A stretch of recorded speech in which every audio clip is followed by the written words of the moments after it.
Geçen gider, çalış, öğün anınla. Baban gurur duysun daim seninle. Yüksel cemiyette alın terinle.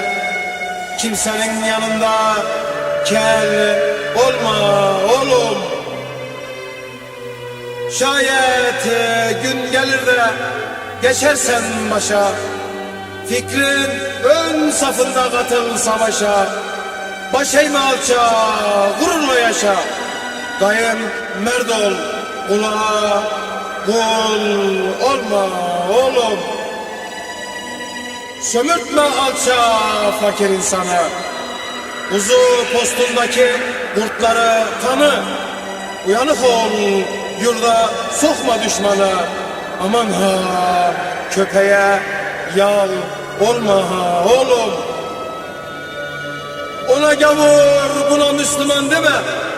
Sabreyle namerdin lokmasını yeme. Emeğini koru, israf eyleme. Alemin gözünde del olma oğlum.